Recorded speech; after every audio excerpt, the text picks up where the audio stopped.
We gotta wait for him. Hey, can you hear me? Yeah, I hear you now. Okay. So, Andrew, you So, can you're going to moderate this, right, and lead with the questions. Sure, we're just having a conversation.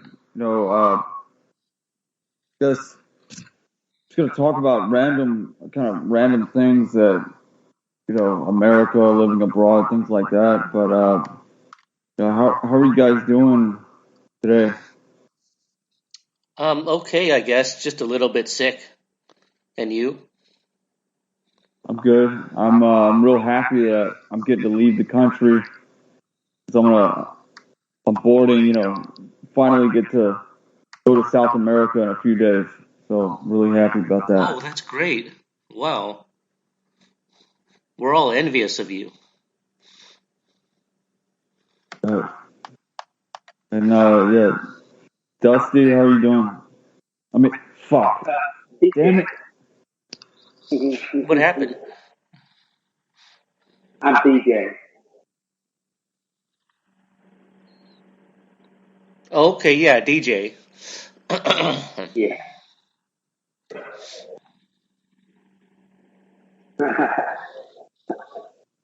Maybe later we can edit out the parts where we accidentally say his name or something. Yes, I will do that. Or once, yes. How are you Anyway, doing, DJ? So I'm just hanging out. I'm doing all right. I've been having a little bit of a cold, and I've been kind of battling that, but otherwise doing pretty good. I'm hoping that 2023 is going to be better than the last few years. Yeah, it what do seems like there's a nasty flu going around or something, or maybe it's a variant of you know what, C, the big C.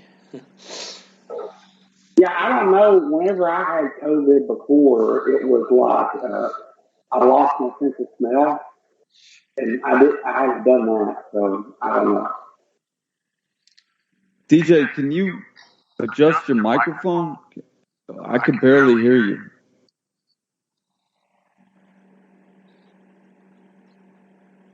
Can you hear me better now? Yes. It's, Is that better? it's slightly better.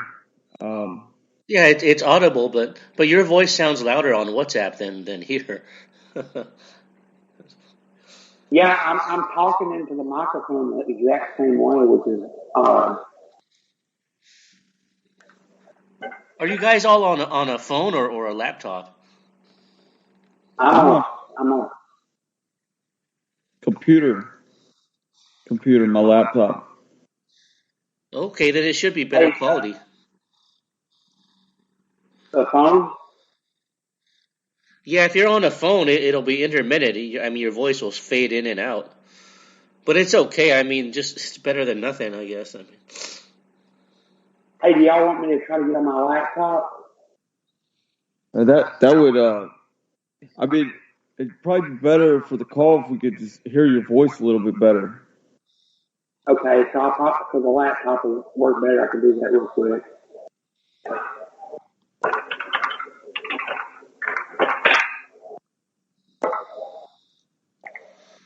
yeah, when you go to your laptop, this group should already be in the window, right? So you don't have to sign out. Yeah, I don't think so. Winston, how is how is Vegas? How's the weather there? Oh, it's getting cold, and yeah, it's hard to be outside because it's freezing. So you have to. I didn't know Vegas got that cold. But yeah, I'm getting ready to leave, going to Taiwan soon. Oh, Taiwan. That's one of your favorite countries, isn't it? Not really, but I do have some girls to meet there at least this time. So and and you appreciate it more too because the cost of living is so low there when you leave. Because when you come to America, everything's so bloody expensive. Mm. I mean, everyone who comes to your house to fix something, I mean, they try to charge you like $1,000. I mean, it's insane. And in Asia, I mean, you can get anything fixed in the house for about $30 or less. Yeah. What? I know. Why is Asia such a lower cost? Well, I think Asians are more frugal and practical, and they don't like taking advantage of others as much. And whereas in America, it's like everything wants to exploit you and control you. So freedom in America basically means the freedom to exploit people for profit. I mean, I don't see any other freedom except the freedom to exploit. I mean, Not all of Asia. I mean, Hong Kong is capitalistic. It's cutthroat. It's yeah, but I'm sure in Hong Kong you can have a repairman come over and fix something in the house without them asking for $1,000. I mean, yeah, Hong Kong and Japan might be expensive too, but it's not like the U.S. where if you get hospitalized, you have to spend thousands of dollars if you don't have insurance and stuff. I mean, they still have national health care, and you can call a plumber or a repairman without spending a ton of money. It's just that if you rent an apartment there, it'll cost a lot. That's the only problem. And plus, you can eat street food for in Japan and Hong Kong for very little. yeah. And canteens too, yeah. Yeah, you're a good moderator. We should always have you as the moderator or the lead. Okay. DJ, are you there? Yeah, hold on. I'm trying to get into my account on my laptop. All right. Yeah. It's something about Asia. It's just they have a different value system. They kind of value the group, the the the group as a whole. They would rather live in harmony in Asia, whereas in America it's not. They don't value social harmony. They value the individualism and the work ethic and they working over group cohesion. Yeah, they value competition and cutthroat and trying to take advantage of people. I mean, that's what they seem to value. And and plus it's in Asia, I guess they're more considerate about that. Like if somebody overcharges you, they feel guilty. But in America, when they overcharge you, they don't care.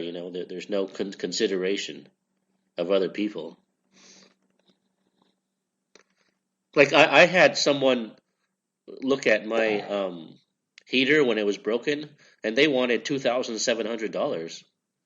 And I posted the invoice in my forum too. I mean, that was outrageous just to fix a motor in a heater.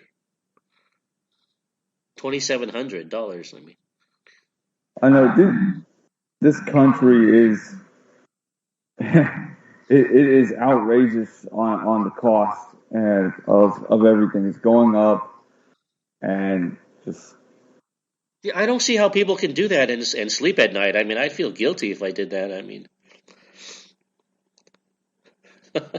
I don't get that. It's like a lot of people don't have any conscience.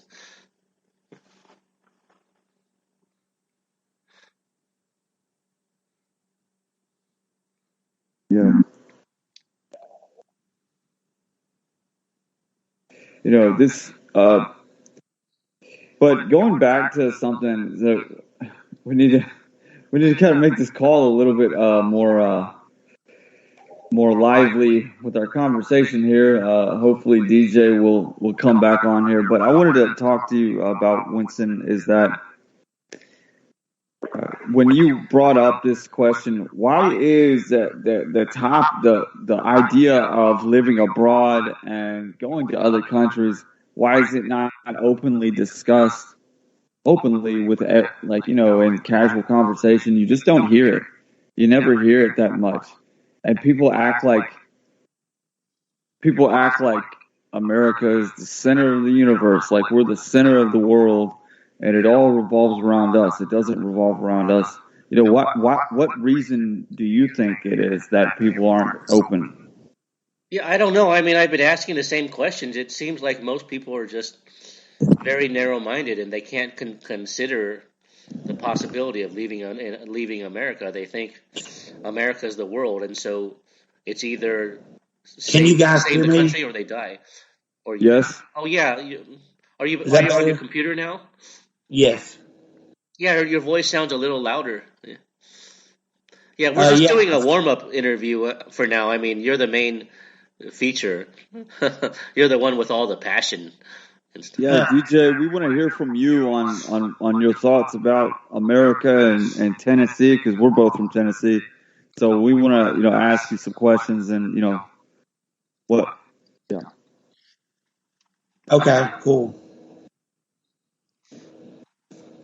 Yeah, but yeah, we hear you a lot better now. So That's good. anyway, but I was asking Winston, yeah, Winston, why do you think that this subject of leaving America and living abroad is just not openly discussed in kind of casual conversation and on the news or media? You want me to answer that? Continue answering that, or? Well, sure, yes. Okay, I was just saying most people have tunnel vision and they can't consider leaving the country or changing the location, and we're all taught to blame ourselves and improve ourselves and try to save the environment. And people in America see America as the world, so they see the only two choices: you save America or the whole world goes down. So they think America is the whole world, and so you either save America or we all go down, and that's what people see. A tunnel vision. That's what it seems like. I mean, it's just incredibly narrow-minded.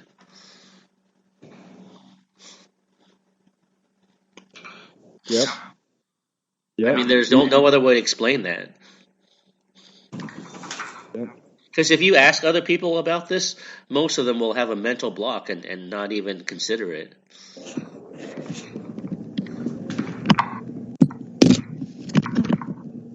Or.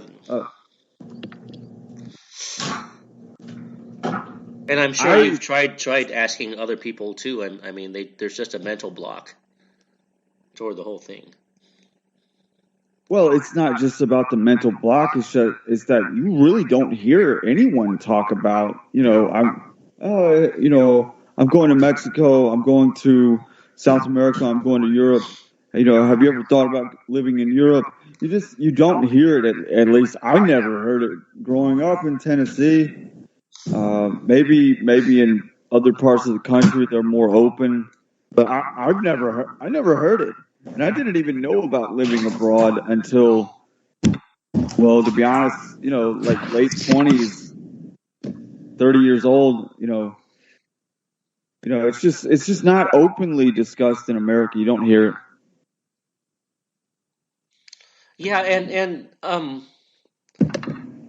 surprised that not everybody just moves abroad, because like you said, you had a nice beachfront apartment in Vietnam for like $150 or something, and if the average American found that out, I mean, wouldn't they all just move abroad? I mean, you would think logically that they should, because the cost of living issue is already a deal breaker for America. So I don't see why everyone assumes.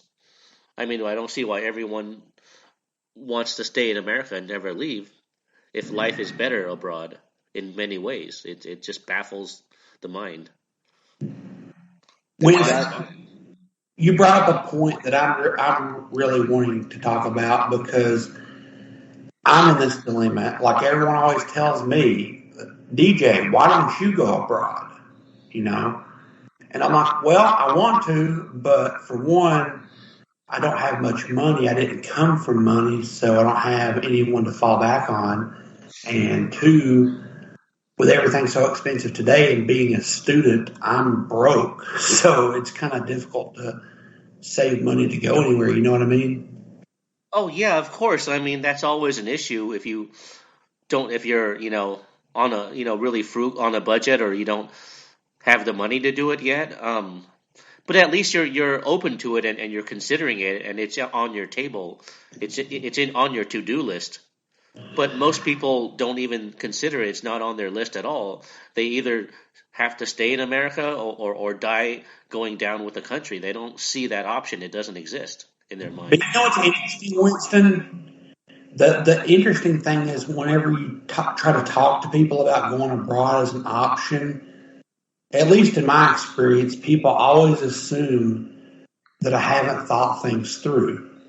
Like they just assume that, oh, you're crazy, you're idealistic, blah, blah, blah, but they don't even think that I've done the research. Like, for example, I've looked up people's experiences of teaching English in Russia, because that's the country I was most interested in. Now that seems difficult, with everything going on there now, but I would like read experiences of people who taught English in Russia, the good and the bad. And I was like weighing the pros and cons, but people just assume that you're foolish and you don't think whenever you're going to do something radical. Like Well, yeah, because people are just afraid too. They live in fear. They don't want, to change. They don't want to change their location. But the thing is, that argument doesn't make sense, because nowadays you can find out anything on the internet, about how to move abroad, or teach English in Russia. Everything you want to know is already on the internet. So there's no excuse for ignorance. That's what I don't get, Yeah, and kind of going off what Andrew said with Tennessee, I'm from the same area. He's from Memphis. I'm from the other side of the state. But something I've noticed is people in Tennessee are especially very narrow-minded, like not intellectual at all, not deep thinkers. They basically think about making more money so they can buy a bigger truck or more expensive toys, basically. That's the whole mentality of people. So work harder to have a better party life. Yeah, they just never consider it.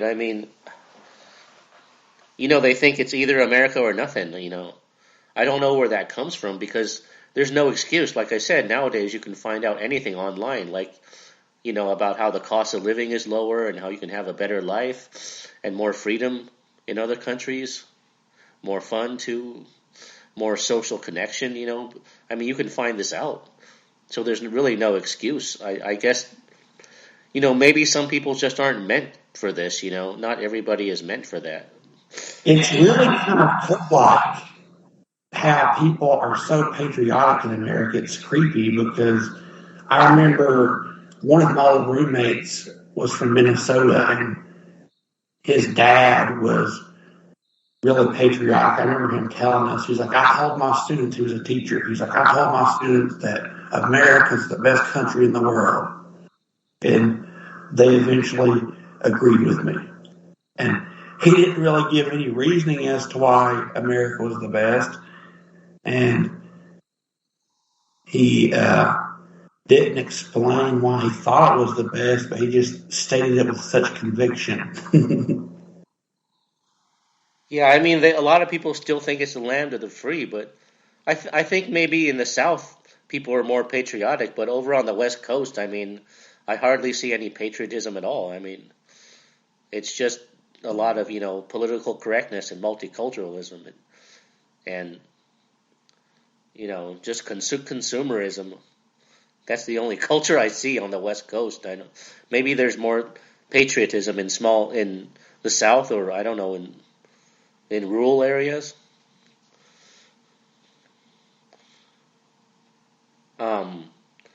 But yeah, California and Las Vegas, it's just a lot of consumerism and stuff. By the way, did you want to introduce yourself, DJ, or because I don't think we had a chance to introduce you yet? This is kind of informal. Well, my name is DJ, and I live in Tennessee like Andrew, and I am going AWOL on the forum. So Isn't AWOL a military term? Or? Well, yeah, when I was picking my username, I wanted to have something that reflected abandoning ship and escaping, so I chose going AWOL. Yeah. Wow. I think that's actually one of my better screen names I've picked. I'm usually not very good at picking screen names for forums and stuff, but I think that one was pretty good.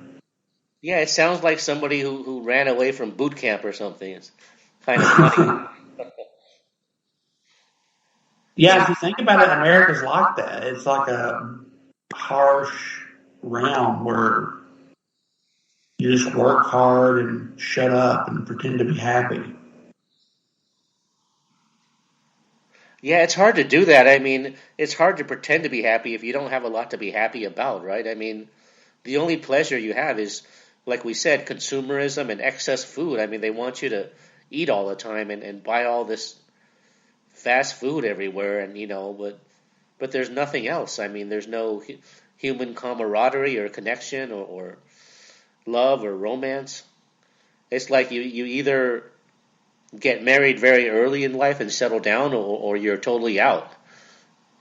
You're ostracized if you're not. It's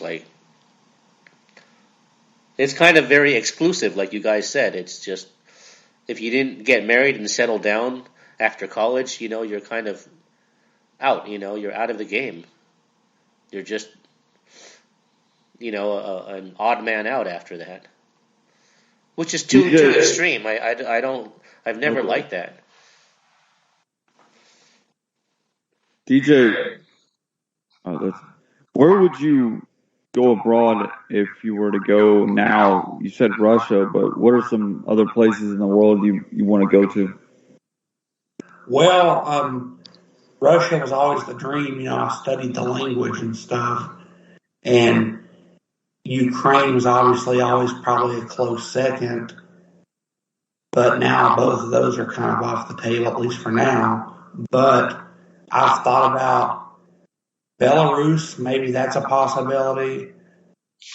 Who's like one of the stands, like Kazakhstan or Uzbekistan, probably. And also Japan. I really like Japanese food and culture, and the women are pretty as well. And I've heard good things about Japanese health insurance. Like, for example, I have a lot of dental problems, and I've thought about going to Japan because when you're a teacher there, you get the insurance, and supposedly their insurance covers cosmetic dentistry, like getting your teeth fixed. So, thought about that. And maybe Mexico because it's close and convenient.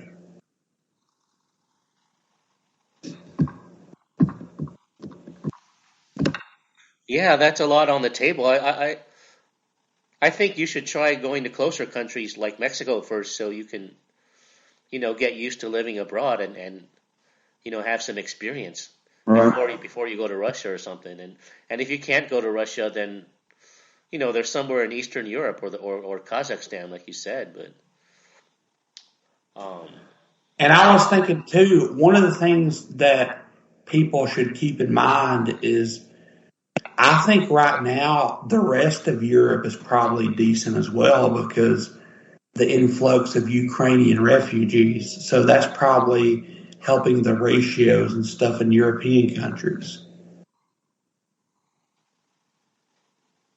oh yeah, that's possible. But I don't know about every country. It might just be some. Well, specifically, I know Poland has several million refugees.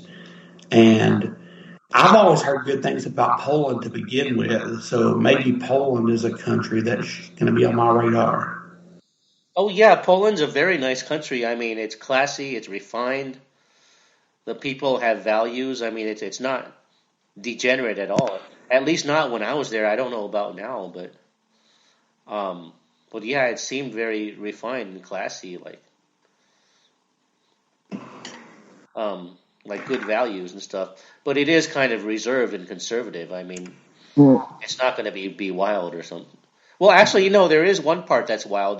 The Krakow part. I mean, it's a college town. That is wild. And I think I sent you guys a video of it before when I was there.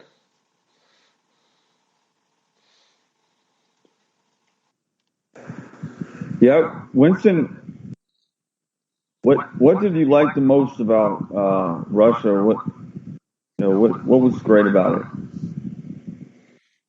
Well, I mean, it just felt so free, like socially.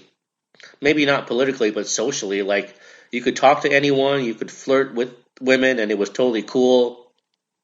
There was no cold wall between strangers, and it had this authenticity feeling that like you can just be yourself, and it's hard to explain that in words because it's not something you usually feel in America. Like you can just be yourself and say whatever you want. Um, and it's like really priceless because I mean it's something you have to experience. You can't just explain it. That feeling where you're comfortable in your own skin, and I never felt that way before. Not even in Taiwan, my native country, which is also kind of really repressed.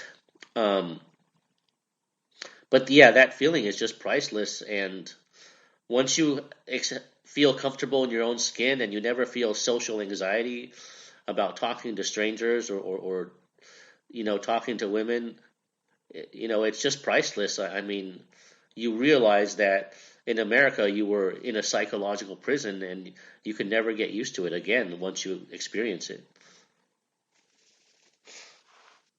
And it was a lot of fun too, of course. A lot of beautiful Hey, museums and churches and European hey, streets. Yeah, go ahead.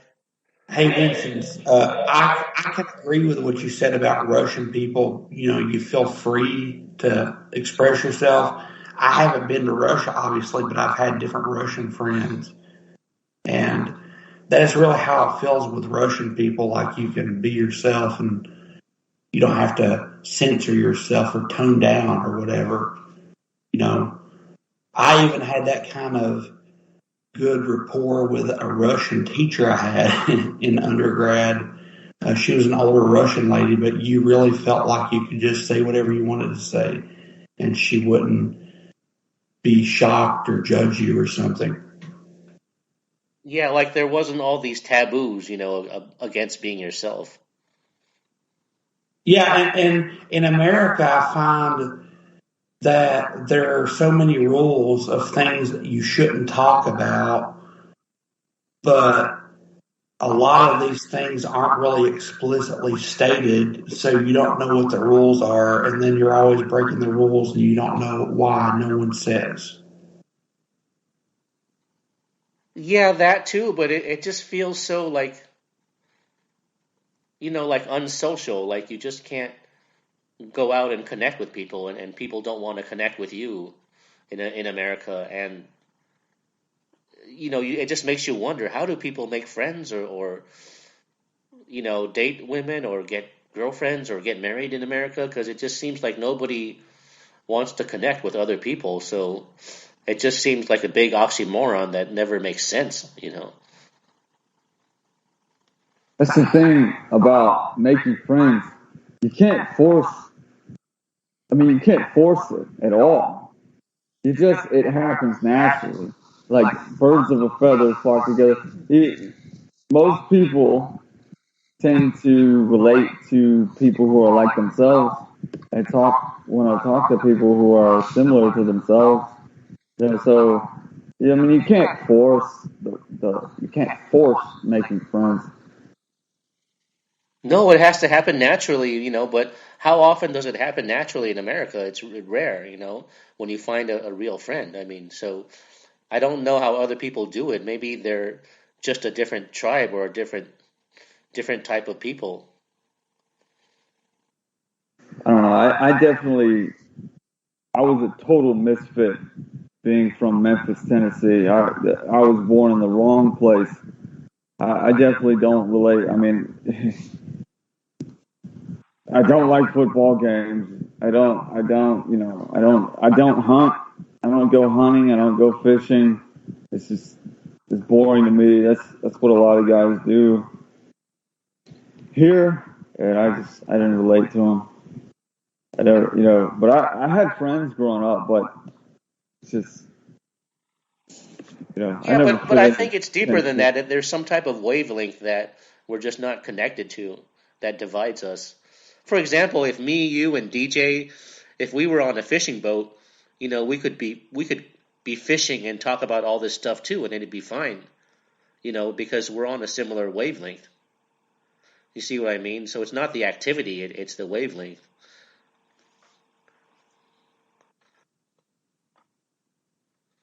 Or the resonance, or whatever you want to call it. Some people just feel comfortable around you, and some don't. Winston, did you have friends in California growing up?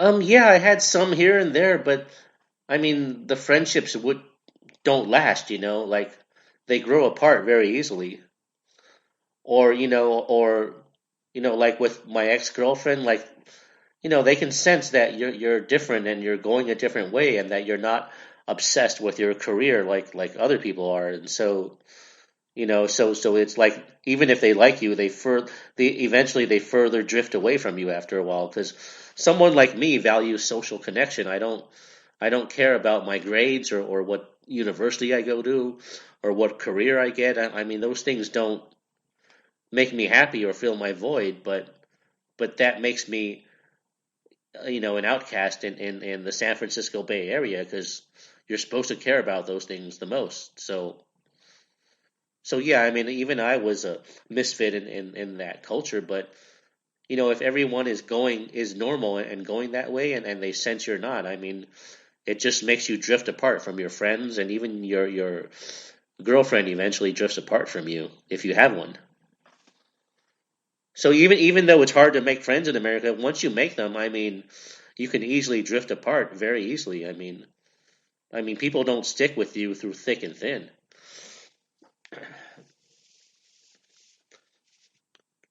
Are you guys? Can you hear my voice okay? Or Yeah, loud.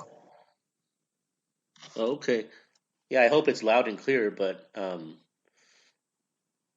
yeah, I guess it's similar. I mean, where you guys are at, it's similar, right? I mean, maybe it's just a little different in that Southerners are more. There's a little different culture there in Southern states, maybe. I don't know. But yeah, every state has its own nuances, cultural nuances. But it's not like So, a huge difference, right? I mean, it's not like you go to Texas and everyone's warm and friendly, right? I mean, it's still gonna be what I described to a certain extent, maybe. yeah, it's just something about us Americans where we're all just we're all together on we're all living on this land mass, but we're not united at all. I mean, we're not like we don't have like that kind of shared like close connection with each other, even though we're it just it feels like we live on the same country, but and yet we're so much strangers to each other. We can't relate to each other in some way. It feels that way. Yeah, it is that too. I mean, everyone's just in their own shell and stuff, but I mean, in their own island or whatever, disconnected. But the thing is, when you go out, you do see a lot of couples and families and friends. So all I can conclude is people are just on a different wavelength, um, but it just doesn't seem very socially conducive. So you got to wonder how other people are getting by. I mean, do you think most Americans are lonely, or they don't think about it, or they just don't need other people? I don't know. It's hard to say because I can't see what's inside other people, and anybody can say anything. It could be that some people just don't feel lonely, or they just don't need social connection or something, or um, Yeah, Winston, one of the things I've noticed is I have other friends who struggle to get dates, that I know for a fact struggle to get dates, and they'll talk about it. But I've noticed that certain guys, it just doesn't seem to bother them as much that they're not getting, attention from women. Like they seem to be basically okay with that. But for me, like you said, that's something that really bothers me. I don't feel happy when I'm not able to have a good relationship with a woman. So that's one of the reasons I want to go abroad. yeah, I've noticed that too. It seems like some people just want a job and a very stable, safe routine, and that's all they need. Whereas people like us, we thrive on romance and dating and passion and human companionship, and for some reason, a lot of people don't need that. They just act like it's a luxury, it's icing on the cake, but it's not a necessity. They're more practical. They just want a job and a safe routine, and so yeah, I guess people are very different. We're not all the same after all. I mean, there are people like us, but probably most people are not. It seems. Um, The U.S. is one of the most kind of socially competitive countries in the world where, people really judge you based on what you have to offer them. If if you don't offer anything to them, you're basically, not invisible. So it's that's what I've found when I'm talking to people, but um I mean, I may be able to chat it up and make friends, but it only lasts so long until it's gone. There's a time limit, and if it's not about business, I've heard one guy say that it's easier to turn, someone you work, like if you're doing business with someone, it's either easier to make friends with them than to make friends with someone that's not based on business, because you have that working relationship, you can, make friends with them. yeah, I've noticed that too. It seems like um, people just say what they need and nothing more. Like people only associate with you if it's some business interest involved, and if not, there's no reason to, because life has no purpose outside of business or something. It's kind of sad. So it's like people say only what they need, like they don't fundamentally like other people unless they need them for something, unless they're useful in some way. It's kind of misanthropic if you think about it. Like people don't just like you for you. There has to be some business need or interest, I mean, it just doesn't feel like a real friend, when they're with you just because you're useful to them, or you're working together or something. I mean, it doesn't feel like a real friendship. That's true. Yeah, go ahead. Or DJ, did you want to say something? No, if y'all want to say something, keep going. Well, I mean, I remember being in Thailand, and and Vietnam, and I made friends with the locals there. And I'm a foreigner, and I was able to make friends with them, and get their contact information, and also other expats. It was easier for me to make friends for some reason. I remember one time I was riding my bike, and this guy from Eastern Europe, he comes up, it says like, we should ride together sometime. I mean, it just kind of, I had a lot more spontaneous interactions with people over in other countries than I do here for some reason. I don't know. I guess it's that I don't know. Yeah, a lot of times here in America, I literally just feel like I'm invisible. I feel like yeah. It's It's very cliquish too. Yeah. Bookish, yep. And that goes with being narrow-minded, because people who are very cliquish tend to be very narrow-minded too. I've noticed.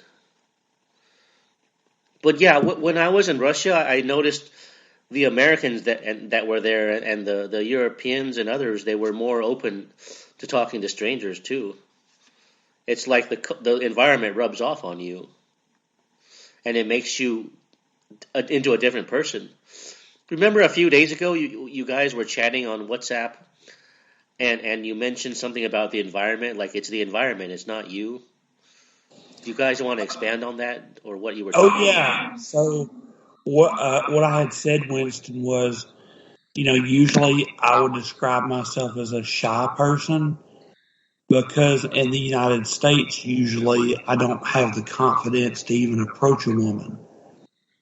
But I thought about that, and it's weird because that's usually the case, but there are times when I do feel comfortable enough to approach, and I think I do well. But it's like, is it really that I'm shy, or is it possible that it's just the environment, and usually I don't feel safe or comfortable making a move in this environment? Yeah, and then Andrew said it's definitely the environment, because you don't get that vibe in every single country. Different countries have a different vibe. Okay, well, here's the thing. Interactions between men and women are the most like basic, fundamental part of life. We've been interacting with each other for thousands of years. So if you feel awkward or like hesitant or standoffish towards other, women in America, it's definitely the environment. Because, well, I mean, I also have felt kind of hesitant towards American women. I still do. They kind of have a different. Uh, it's hard to explain. But Winston, you and I both know that when we go to other countries, when we want to, when a woman wants to talk to you, she'll come up to you. And if you want to talk to a woman, you go up to her. And there's nothing preventing you from doing that. While here in America, it can kind of feel awkward going up to some of these women. Not all of them. They're not all bad, but yeah. I don't know, Winston. Do you want to say something? Yeah, I was going to say it's not just the environment. I mean, of course, it's the environment, but it's also the fact that if someone wants to be approached, they have a very different vibe than someone who doesn't want to be approached. I mean, you can sort of feel kind of an energy or an aura or a body language from someone who doesn't want to be approached. But a lot of people in America think, oh, you're just not confident, but it has nothing to do with confident. You can sense if someone doesn't want to be approached. I mean, you can even sense if a dog doesn't want to be approached. I mean, it's very obvious. There's a certain vibe, and I don't think it's just body language. I think there's a certain energy you can sense too. You know, so it's not just the environment; it's the person. It's also whether the person wants to be approached or not. If someone wants to be approached, they'll look at you and they'll make eye contact, and then have a little smile, and they'll give subtle hints that like they want to talk to you. And I'm sure you've all experienced that too. So, well, the thing I've noticed, Winston, is that in America, a lot of women will flirt with you, when they're not really interested, or they're often friendly, to everyone kind of thing.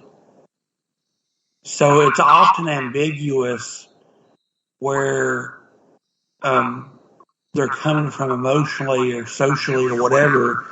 And also, it feels very high stakes because if you make a mistake and you make a woman feel uncomfortable, or anything, people will think lesser of you. So you kind of feel pressure, and then you don't know where they're coming from. So it's really a mindfuck. Yeah, I mean, sometimes they're just playing games, but sometimes they think they're just being friendly or something. And sometimes they're testing you too. Like if you're with another date or another woman, they might try and see if they can get your attention just to see if they have that power to get a married man's attention or not, Like they're trying to test the waters or something. But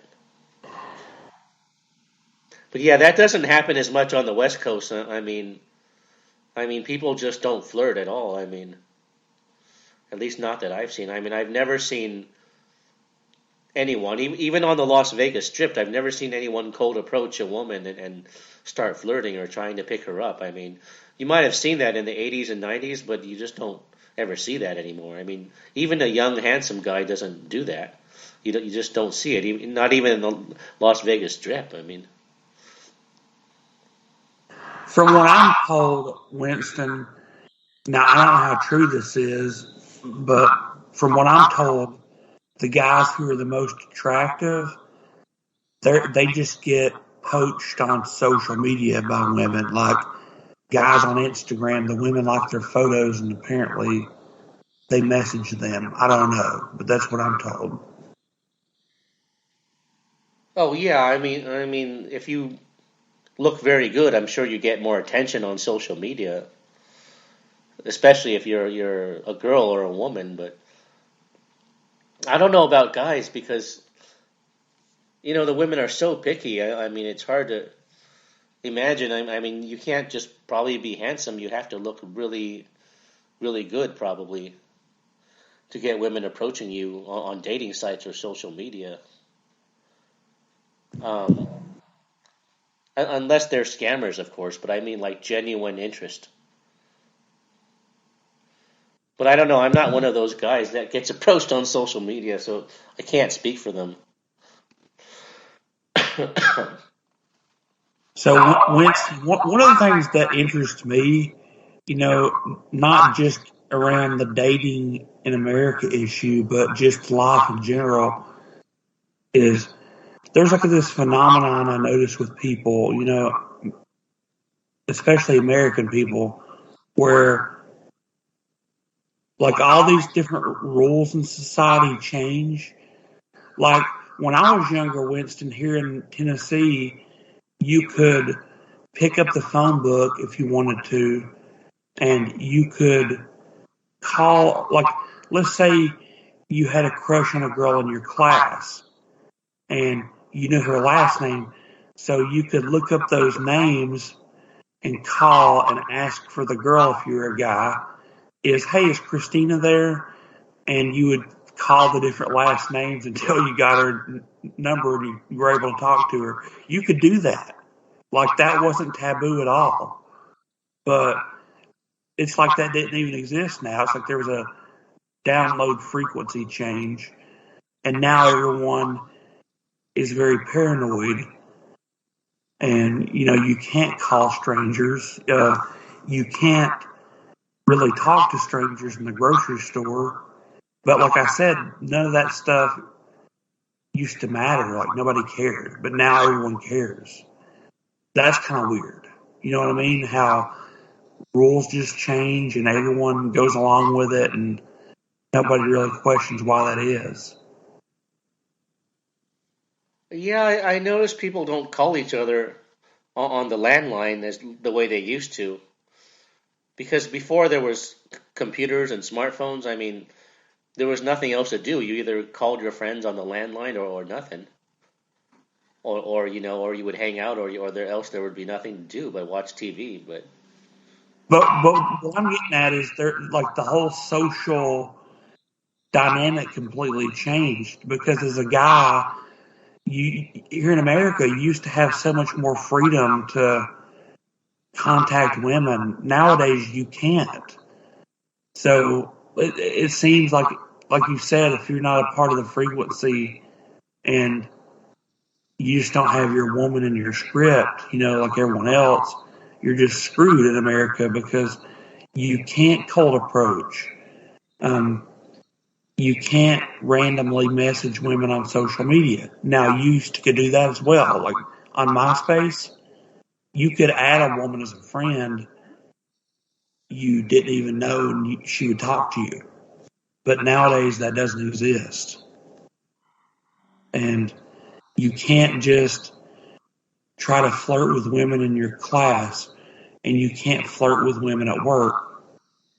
So, and like I said, you can't look up a woman in the phone book like you could years ago and just try to. in a phone book.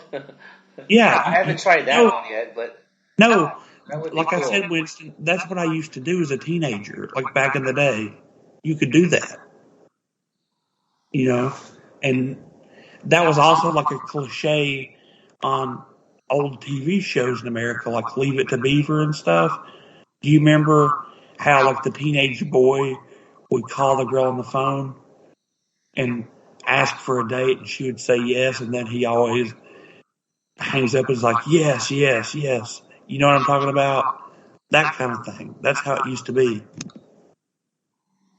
Yeah, that would be nice, but yeah, I've never tried that one before. I mean, calling them up in a phone book. I mean, I've wanted to, but I never had the guts to do that. But I wish I did. I mean, back then there was nothing to lose. It's just that, if you're very shy and you're afraid of being rejected, then it would be kind of scary. But maybe it wasn't as taboo as long as she likes you even a little bit. Yeah, and that's the thing. Back then, you could do that, and it wasn't taboo, and nobody would like make a issue of it. Like I would call girls, and their parents would put them on the phone to talk to me, and they would talk to me. That was how it was, and the parents didn't know me, and they weren't paranoid and thinking I was some axe murderer or something. I was just a regular teenage boy calling their teenage daughter. Like nobody cared. But nowadays that would be a big issue. Like the parents would definitely, at a minimum, today they would, at a minimum, if you're like probably a teenage boy trying to date, they're probably like really grilling them and asking them questions like, "Who are you? Why are you calling me? Why are you calling my daughter?" Kind of thing. But when you like back in the day, there was just way less social rules about what you could do, and nobody really questions that. Huh. Wow. Yeah, I guess. Like for example, let's say I worked with some woman and I was interested in her, and I decided I was going to call her. If not this hypothetical, if I did that, she might call the police, you know, or at least, try to get me in trouble at work or something. Oh, at You know, work, yeah. I mean, you could risk losing your job, but usually they don't call the police if you call them. What they do is they just say, "Hey, don't call me again, okay? Bye," like that. I mean, they're very yeah. upfront. Don't ever call me again, okay? Bye, like that. And then they hang up on you. I mean, I've gotten that a few times. And it was in the 1990s too. So even in the 1990s, people seemed to get less and less friendly, compared to the 80s. Um, yeah, I can't imagine Andrew calling someone from the phone book either. I mean, that would seem kind of taboo, wouldn't it, Andrew? Like I said, that's how it used to be, Winston. Like this was 15 years ago when I remember things being that way. But Andrew, can you confirm that back when you were younger? Wouldn't you agree that there used to be more social freedom in America in terms of being a guy and talking to women?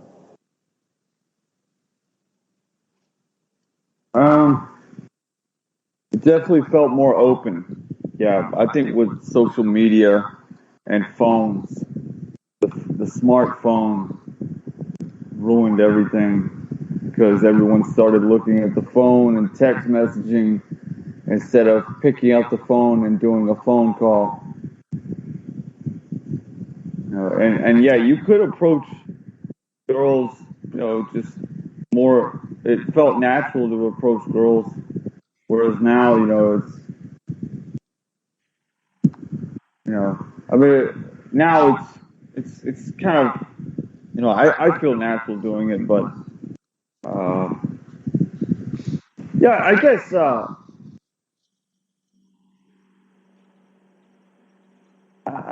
Well, huh. Yeah, but isn't that an oxymoron? I mean, if everyone has a smartphone nowadays, then why can't you call them? I mean, people should be calling each other all the time, right? If everyone has a phone, I mean, it's kind of an oxymoron, isn't it?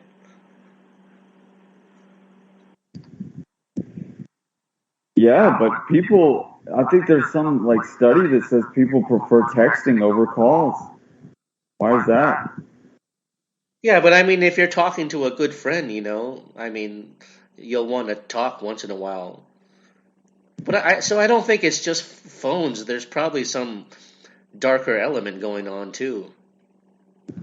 Because if you and your best friend were texting on the phone, you would be perfectly happy to call each other too, right? I mean, as long as you want to talk to each other. So I think there's probably some darker element than just the technology or phones. Like you mentioned, Andrew, once that there seems to be like this dark force in America that just makes people, really, I don't know, very mean and closed off and just very, antisocial or whatever. It's like there's almost like a dark spiritual force that makes them that way too. Yeah, I think it's materialism. I think it's the everything's about money, and like we're not, nothing connects us all. We lack a soul, a soulfulness, that connects us. Everything is about. I think when you lose something that binds us together, then that kind of dark force takes over. Yeah, but I heard that there were signs of this dark force even in the 80s because someone told me that if you watch music videos in the 70s versus the 80s, you see a difference. Like in the 70s, the music videos were very down to earth and everyone was just free to be themselves in those music videos.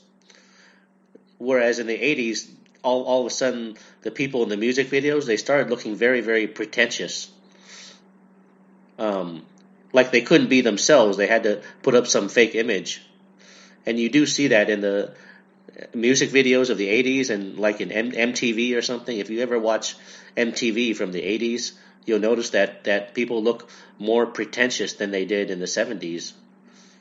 That's a good point. Yeah, or even those high school dramas like Pretty in Pink, from the 80s. You'll even see people act pretentious in those movies, whereas in the 1970s, everyone was just more about being themselves. They didn't need to act pretentious or something. But yeah, someone told me if you look at the music videos, you'll see this difference. So in the 80s, you would, if people started becoming more pretentious, and that's when the materialism in America really took off. When there was all these Wall Street scams, like in the movie Wall Street, If America started becoming very materialistic and expensive in the 80s, so that means that dark force was already beginning to creep up back then, even though it's before your time.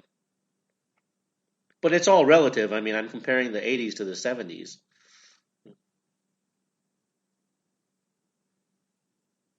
Um, See, Winston, I think it's just a generational thing because we all perceive the past as better. For you, maybe you see your past as like the 70s because you're from that generation. But for me, I remember the early 2000s and the 90s fondly because I feel like those times were better relative to now. I think we've definitely gotten worse.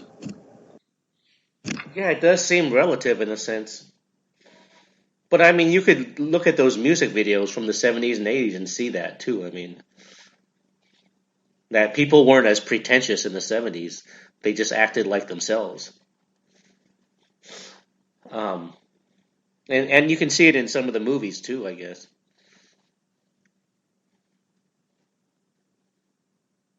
Like you didn't have these high school dramas in the 70s where people acted pretentious or something. Now, Winston, when you say pretentious, can you define what you mean by that specifically? Because everyone has a different meaning when they say something. What do you mean by pretentious? Like trying to put up an act or put up an image of something you're not, or out of insecurity. Like you just can't be comfortable in your own skin. You have to try to be something you're not, and try overly hard to look cool or something, or Yeah. and it looks Okay. insecure when you do that too. Kind of like that, I guess. It's like you're trying to mask some insecurity, like you're afraid you're not good enough or something. Like you don't see that in the 70s. I mean, you see that in the 80s mostly. And plus, in the 80s, America did become more materialistic. Like there were all these scams on Wall Street, during the Ronald Reagan era. I mean, that's when people began to get more and more greedy, and inflation shot up too. I mean, because in the early 70s, America was still, the cost of living was still low. The inflation shot up really high in the 70s and 80s. So um, that's when the greed went through the roof, just like in that movie Wall Street. Um, so yeah, these are things that are just part of the history too. Um, so yeah, so it's not just perception. The materialistic values became a lot more strong in the 80s too. I But I don't think know. that's There are just, people like that are older in the generation before me. Like if you watch that movie, My Dinner with Andre, they actually they actually said that the last time America had any soul was in the 1960s. So they're coming at it from an even earlier generation. okay. So I completely agree. That's what it is. America is materialistic values. Everything is money. Money. But I mean, there are a lot of Christians in America. There are a lot of people who have religious faith, Muslims, Christians, Buddhists, and that creates, good values, and they live by those values. So religion, but I mean, when you say soul, Winston, what do you mean by soul? Well, I guess when I say soul, I sort of mean like like being a real human. Like with passion, with consideration, with a zest for life. Like somebody you can connect to. I don't just mean like a spirit body. I just mean like somebody who feels genuine that you can connect to, that seems more human, not like cold and uncaring kind of person who. Winston, if you were to join a Christian church, do you think that you'd be able to connect with people better? Not really. I've been to a lot of Christian churches, and they're just, a lot of them are just going through the motions. A lot of people are there just because their friends are there and their families are there, and they're trying to be a good Christian. But when you live in this world, I mean, you can't be Christ-like. So it's like their goal is impossible. So, and what I notice is that people that are trying to be Christian, it's not because they're trying to be like Christ or something, or trying to change their values. They're just looking. I mean, they're tired of being selfish all day, every day, and they want some counterbalance so they don't feel so guilty about it. So they go to church and try to be a good Christian, and so it's like they made the effort to be a Christian, and that's good enough. It's better than nothing. So it kind of absolved them of the guilt of being selfish all day, and you know what I mean? It's kind of like a Band-Aid where they can say, "Oh, at least I'm trying to be a Christian. I went to church and I did my best." And then the rest of the week they can go back to being selfish again, and very narcissistic or whatever, or pursue their desires or whatever.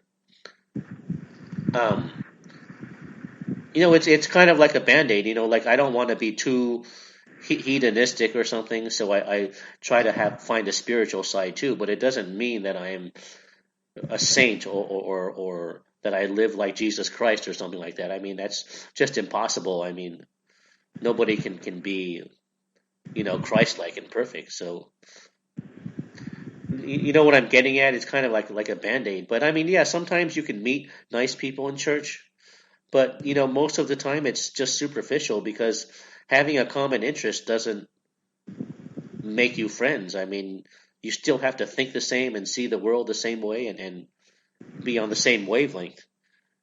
Just because two people like to play tennis or go fishing, it doesn't mean that they're going to connect as friends. They still have to be on the same wavelength. You know what I mean? So just going to church isn't going to make you friends, even if you really are a serious Christian. You know what I mean? I mean, so. Yeah, I agree. But there are nice people, some you can meet sometimes, but it's just superficial most of the time.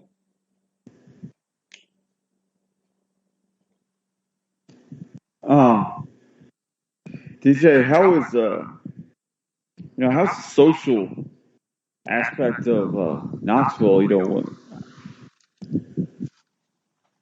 Well, it just seems like most of the people I meet are very superficial. They're about liberal politics, music, and drinking. And so I don't really resonate with the people that much. And, I've been on the UT campus, a major university campus for all this time, 5 years in total now. And in all that time, of going to all these classes and, activities and stuff, and all that time, I've only had rapport with one young woman the whole time I've been on campus. And that's 5 years, and going to tons of classes. So in all that time, just one woman that I got along with and had conversations with on a regular basis. But other than that, completely dead. Like the whole social environment.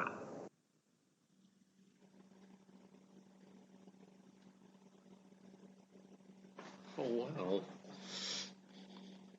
I would have thought there would be a music scene there, with Elvis impersonators and stuff. Oh, It's not like that. there's a big music scene. Like I said earlier, the whole vibe here is people are superficial and they like going to concerts and drinking. That's the whole vibe. Yeah, but you have to have a clique to go to the concert with, right? I mean, you don't just if you just show up there, you're not going to meet people, right?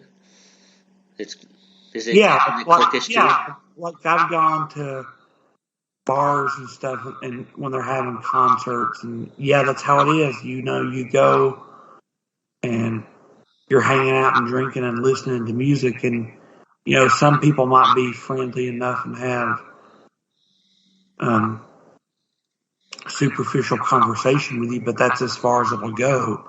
And like I've noticed, which is the mind fuck of it all, where you know I'm not a part of the clique, and no matter how hard I try to connect with the people and let them know that I'm friendly, I never get invited to participate with them.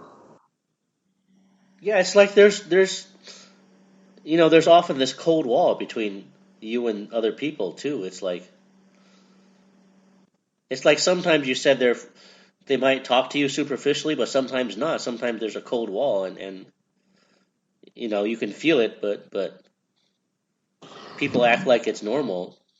Sounds And like that's the thing I've tried to explain to you about Tennessee, Winston, and other states in the South. Um, there's this reputation that people are friendly because, like, someone from the West Coast or New York or wherever will come here and they'll be driving around, you know, on their vacation, and they'll notice, for example, that people here in Tennessee will wave at you when you're driving. Like, if you pass a car, people will wave at you, and people just assume that people are friendly and it's easy to make friends. You know, when they're just here for a week going to Dollywood or wherever on vacation, and you know, and they experience that level of Tennessee or anywhere else in the South where people wave and they say hi and stuff. But the thing is, that's as far as it goes. Like, you'll work with people, like I have, and you know, worked with people for years, and they'll chat with you and smile and laugh and joke, but they never invite you to their house, and you never get invited into their life. Like, you never really get to know people most of the time. So that's what I mean when I say that the South isn't really friendly, because people wave at you and say hello and ask you how you're doing, but they don't really care how you're doing, and they would actually react badly if you were honest and were telling them, "Hey, actually, I'm doing pretty shitty," and you started telling them all your problems. Like, they would like be upset and annoyed with you. Yeah, it's um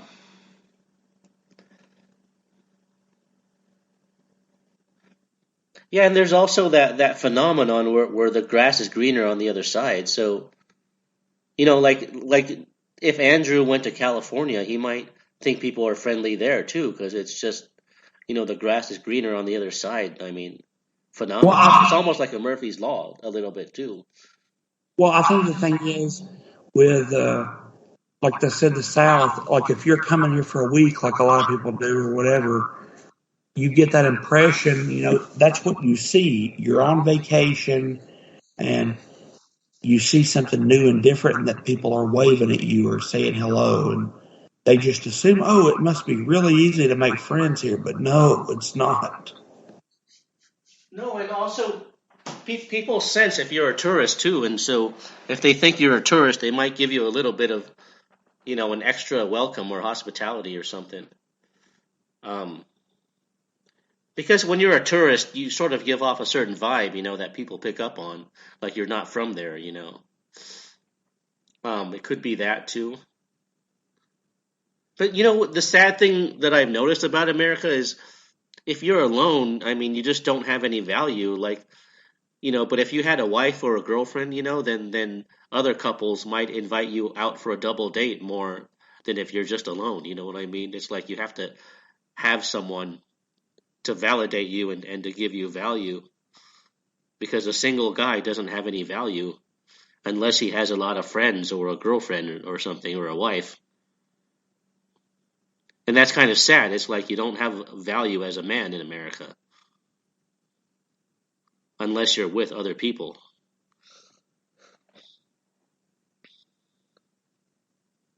Like I'm sure if you guys, had a girlfriend where you're at, and she was at least halfway decent looking, then people would invite you out to double date or something more.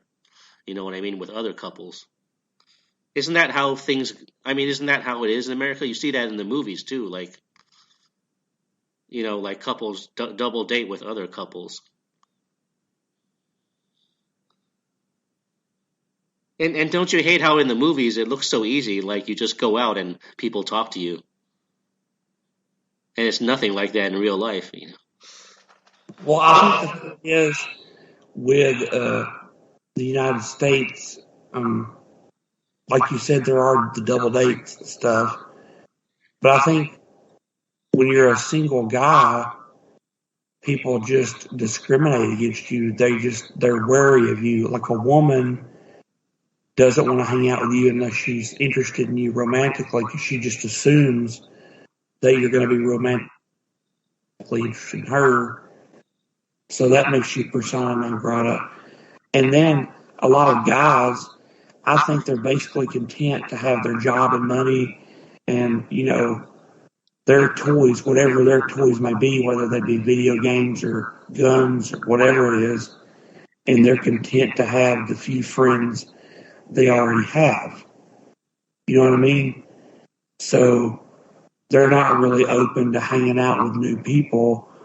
So as a single guy, you're kind of screwed.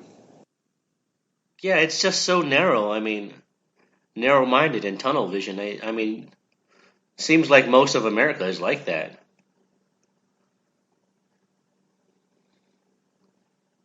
And if we're not like that, we're not narrow-minded and tunnel vision. So, how are you going to relate to other people that are narrow-minded and tunnel vision?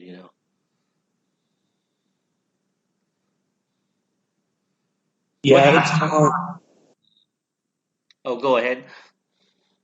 Yeah, it is hard to relate to people. That's why I don't really have any friends here in the United States. What do you think, Andrew?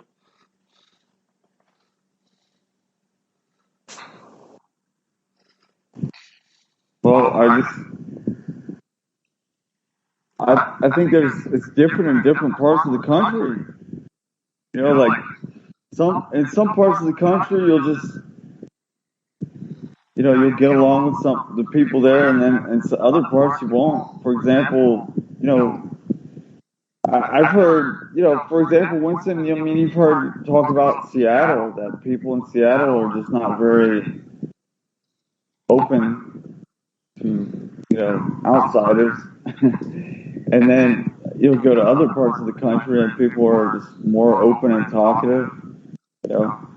For example, I want to go to Florida and just check it out there, check out the social scene. I'm sure it's a lot more open there in Florida. And but when I lived in Nevada, I lived in Vegas. I was able to meet people there a lot easier than I am here in my hometown, Memphis, Tennessee. So who knows what the reason is behind it, but what this country is definitely has,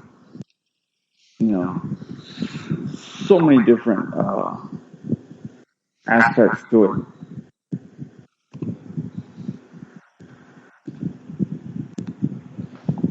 Yeah, but what I heard is that every state might be different, but the difference is still maybe around 20% maximum.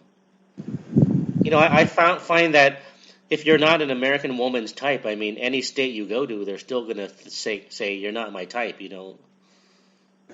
because American women are very, very picky on looks and big on looks, whereas in Asia they're not as crazy about looks. I mean, of course the looks matter, but I mean they're not as hung up on it in Asia. They'll look at the whole package, not just your looks. Whereas American women, they tend to focus on your looks more than anything else. Yeah, that's another thing. As men, I think for women it's a lot easier to make it here in America, to fit in here. I think they have a lot easier time socially, but us men, that's the real kicker. If we can't get women here in this country, I mean, we're screwed. It's just there's no point because we're men and that's what we need. Men and women, are supposed to be together. And if we can't get women here, there's no point in going on. And even,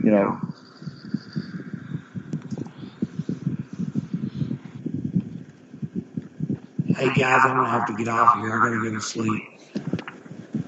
Oh yeah, we should have did this earlier. Then you would have had more energy.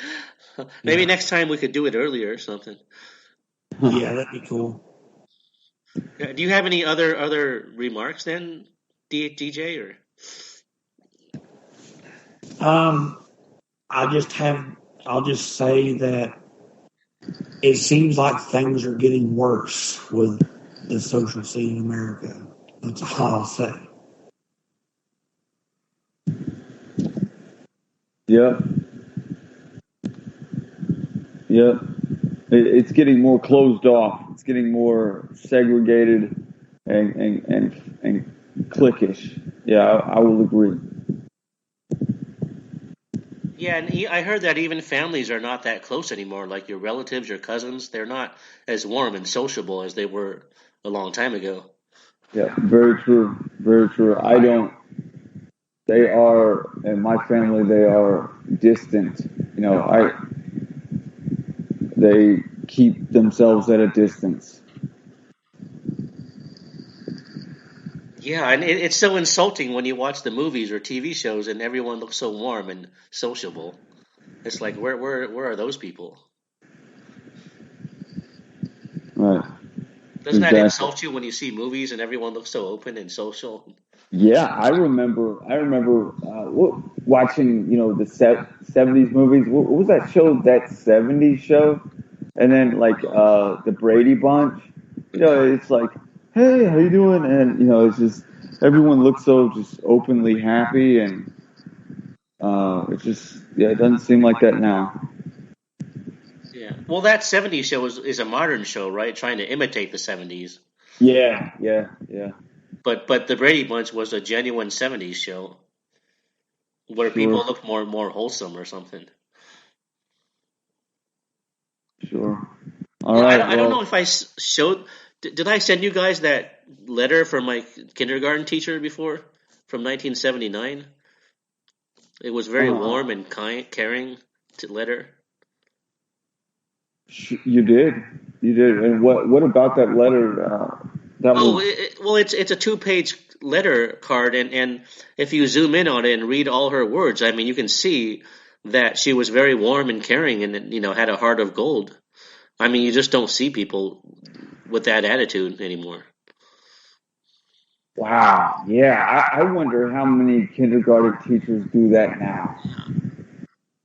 Yeah, I don't know. I don't think they do because people are too cold to write like that. I mean, did you guys see the whole 2-page letter? DJ's not on the call anymore. Oh, he already left? Yeah, he must have fallen asleep or something. Look, or dozed off. I saw it, but I didn't read it. But oh, yeah, just zoom in and read it. It's a very short letter, but it's very warm and caring and kind. Okay. But yeah, just maybe later you can read the whole thing. I mean, it's not very long. Yeah. I wonder, I'm sure no one does that now. Yeah, I don't think so. I mean, the teachers nowadays seem very, cold and businesslike. Like they just say what they need to and nothing more. Yeah, I think smartphones, social media has made people just in a way it connects us more to each other, but we're more focused, on being more socially selective in who we associate with, instead of just being more open to our neighbors and everyone. You know, this is America just doesn't have that kind of warm, fun, kind of social, openly social environment anymore. It's just kind of like, you know, it's going to be very interesting for me when I go to Colombia in a few days, and I'm going to observe. The first thing I'm going to do is I'm just going to go out. I'm going to go out and I'm going to talk to Colombian people, and I'm going to observe how they are. And I'm gonna notice the difference in how they are down there in Colombia, and how different they are than people are here in Tennessee. It must be night and day, yeah. It's going to be very interesting, and I'm going to definitely, hopefully, record it on video. Yeah, it's going to be like night and day or something. Wow, I mean, it must be a huge culture shock. Yeah, Winston, I wish you could come with me to Colombia, and we could.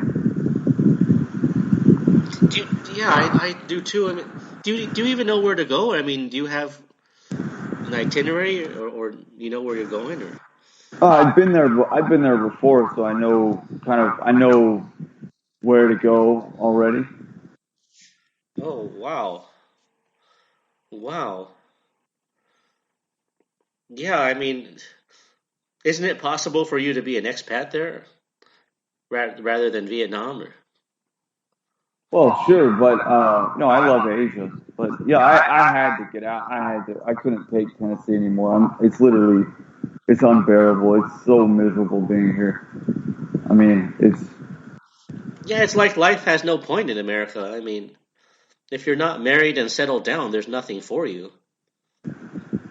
Yeah, and if you're just not a part of the system, the way of thinking here, like I just don't subscribe to the way of thinking that everyone else subscribes to, which is, it's just the same daily grind over and over and over again. Just keep working at your job, keep. Yeah, it's just working hard for the sake of working hard, but there's no purpose. There's no goal to work hard for. You're just working hard because you're supposed to.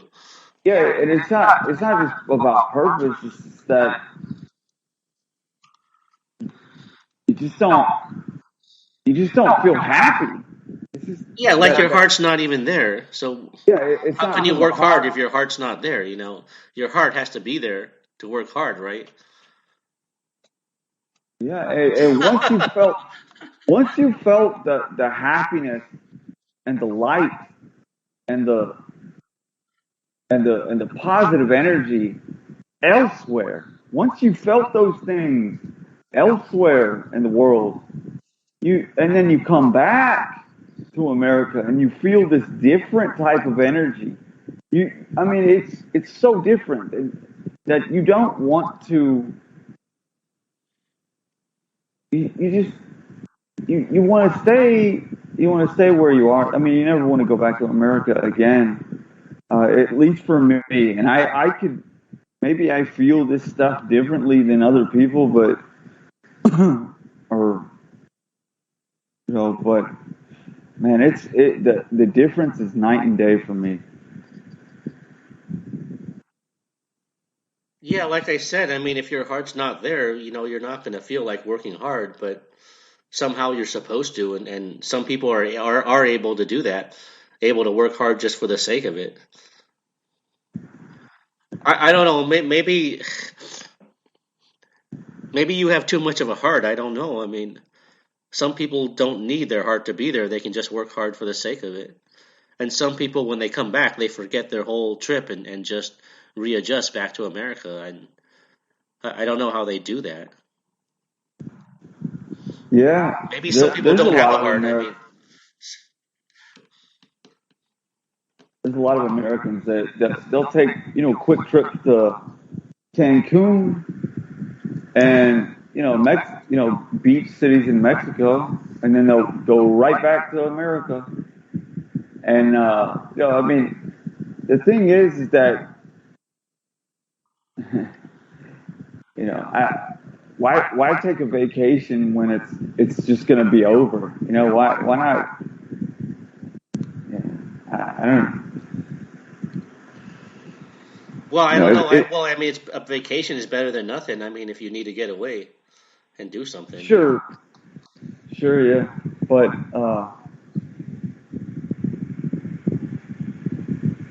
yeah.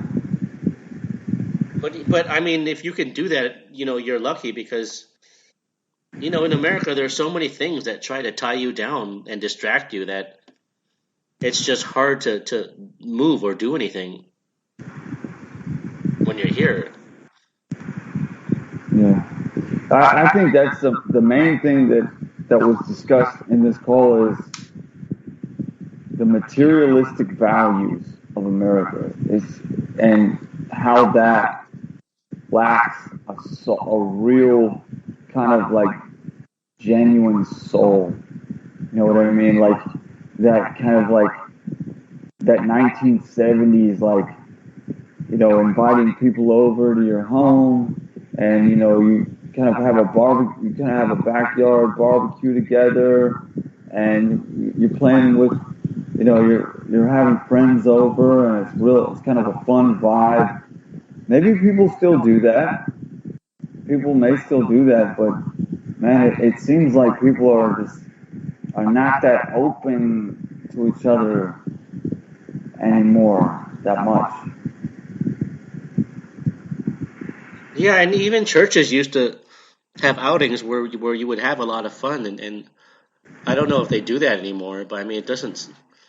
Like in the mid '80s, the church I went to, you would have like these simple pleasures, like a hayride. You would sit on top of hay in the back of a truck, and then just drive through the countryside and look at the stars and sing songs. That's a very old-fashioned pleasure. I don't know if anyone does that anymore. Hay rides. They're probably common in Tennessee, at least before, right? Or going roller skating all night too. Our church used to rent a roller skating rink and just have fun there all night until morning too. So I don't know if people do that anymore, but or play miniature golf or that game, Kick the Can. Have you heard of that game? That old game, Kick the Can. Kick the Can? No, I've never done it. No, it's where you're divided into teams, and then somebody kicks the can, and I don't know. It's almost like a team sport, but it's very wholesome and simple. Yeah, you should look it up. I mean, those were the old-fashioned fun days. Or even playing marbles or something. I mean, I don't know if people do that anymore. And when you had guy buddies and they'd come over and spend the night and play video games, what you would do is you would like crank call girls and stuff. And I don't know if anyone crank calls them anymore, but it was that kind of playful vibe, that kind of, I know what you're talking about. Yeah, you should watch this movie from the 70s called The Summer of 42. And it shows these three boys that are really good friends having all this kind of old-fashioned fun and trying to date girls and and share stories about it and this and that. I mean, it's very, very authentic camaraderie. Yeah, that old-fashioned fun. That's what's lacking in America. Yeah, I mean, when I did it, it felt so wholesome and felt so authentic. Wholesome, authentic, exactly. Those. But where in other parts of the world do they still have that kind of wholesome, authentic, old-fashioned fun anymore? Where do you think they have?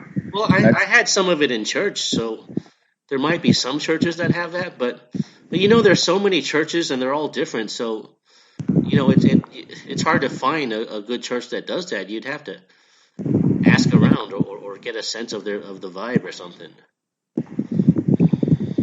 But it's probably like a really. I think that old fashioned, genuine kind of fun. I think it may be in Mexico because Oh, for sure, yeah. Yeah, they're still traditional there. Yeah, but I don't know if you can find it in a church still in America. I mean, it's hard to say. You'd have to ask around or something, or even like a barn dance. That's a really good old fashioned fun, like a barn dance type of thing. Yeah. That used to be part of American culture. Oh. Or square dancing or something. Well, they still do that in country western bars, but I don't know if it's as fun as it used to be. You should ask your parents about this, square dancing or line dancing, or if they ever did that when they were young, or barn dancing. Yeah. Oh no, you should ask your parents about kick the can. They would probably know what that is, or hay rides or something.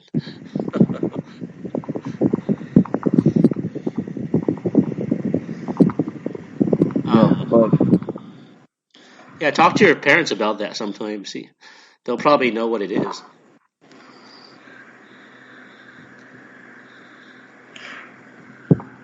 Anyways, are you getting tired yet, or? Yeah, it's Must be late. Man, it is 3:48 a.m. here. Oh, jeez. Yeah, we got to do this earlier next time.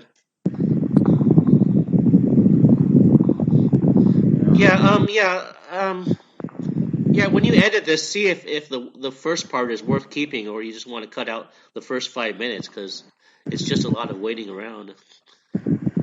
All right. I'm gonna go ahead and stop the recording here. Okay. Yeah. Thanks for the podcast then. Yeah. All right. Well. Yeah, and if I don't talk to you again, good luck in Colombia or something. Yeah, I gotta make sure I stay safe. So I will check in with you and keep in contact with you, Winston. So thank you for the call here. Okay, yeah. Let me know if you can do one more podcast before you go or something. If you can fit it in or something. All right. Yeah, I'd love to do one with Steve R. and Jonathan. Yeah. Oh yeah. All right. Okay. Well. Good night. And, all right. All right. Bye. Good night, Andrew. Take care. Good night. Bye. Good night.